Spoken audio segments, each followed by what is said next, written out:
Get ready for dictation, please. 5 seconds. Start. Before I come to other points, I think it is necessary for me to deal with the substitute motion which has been moved by my honorable friend.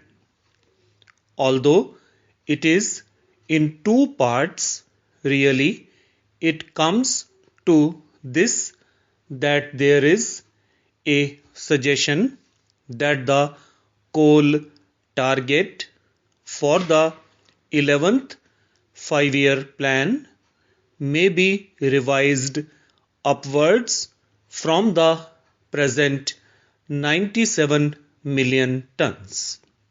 He said that this should be raised to 120 million tons and necessary transport arrangements should be made. If in our country our resources were such that we could find ourselves in an easy position, obviously we should always plan in a little easy manner our targets for coal production, transport, power, and some other basic things. But we have to take a realistic view. If our overall resources are limited, financial and the like, we have to make optimum use of whatever those resources are, and we have to fit in various competing priorities within the overall resources. This is a matter which was discussed at great length when we were discussing some days ago our 11th 5-year plan.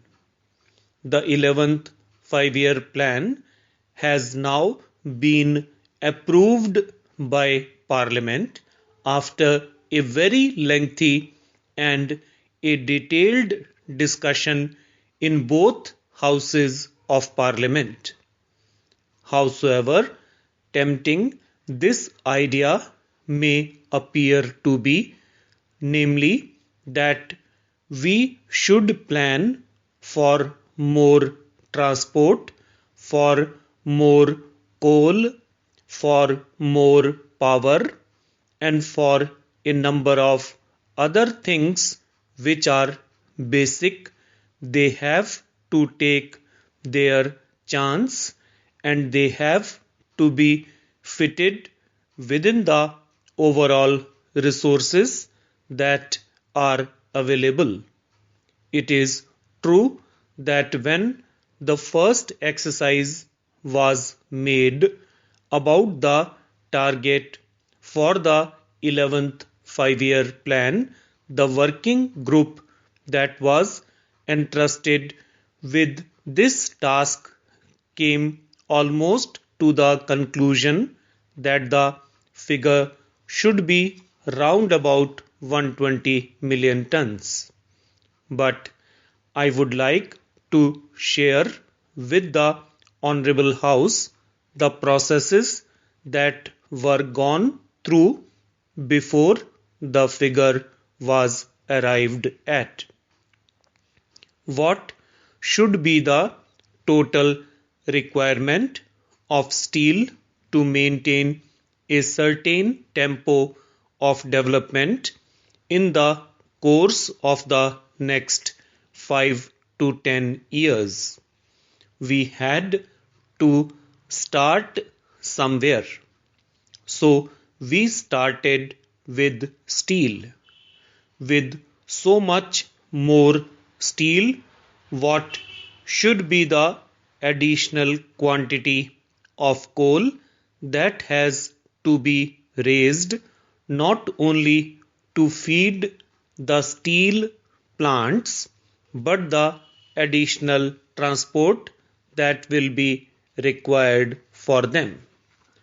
Therefore, I would differ respectfully from the suggestion, namely that it means only an additional ₹100 crores for increasing the production of coal from 97 million tons to 120 million tons.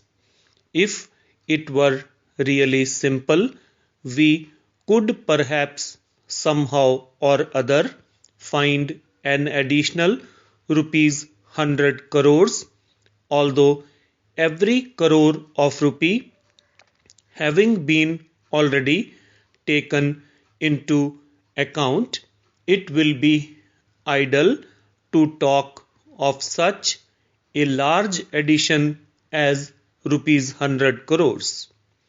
But it is not ₹100 crores that would be required, but several hundreds of crores, because to utilize that coal, transport will have to be organized either by sea or by road or by rail. For the utilization of that coal, another heavy investment would be required in the form of consuming centers, in the form of other industrial plants or power plants and the like. We must not be too much obsessed by the present difficulties. By all means, let us try to solve them. Let us not form an exaggerated opinion of the overall requirements from the temporary shortages that we felt towards the end of the 10th plan period. Let us not think radically in revising upwards the figures which cannot, I would repeat, be revised singly. They are a part of an integrated whole. That means really an upward revision of the total size of the plan by another 20% or so, which I think is a suggestion which I am afraid the government cannot accept. Therefore, I would submit that upward revision by that large quantity cannot be accepted, although it is tempting. If I take a purely administrative view, it is easy for me to say that this is a good suggestion and we should accept it. But we have to view that in the light of the overall requirements of the country, the overall capacity of the country to consume, and the overall capacity of the country to invest the financial resources and other organizational resources in order to be able to revise upward our total plan by that significant percentage, that I am afraid is not possible. Therefore, this figure of 97 million tons, which has been mentioned in the plan, has been arrived at after very careful consideration of the various requirements. Having said that much on the resources position, I would like to say something about production. Honorable members have given a great deal of thought to it, and naturally the discussion has been somewhat discursive and a little overlapping, which was quite natural when we are discussing such a wide subject.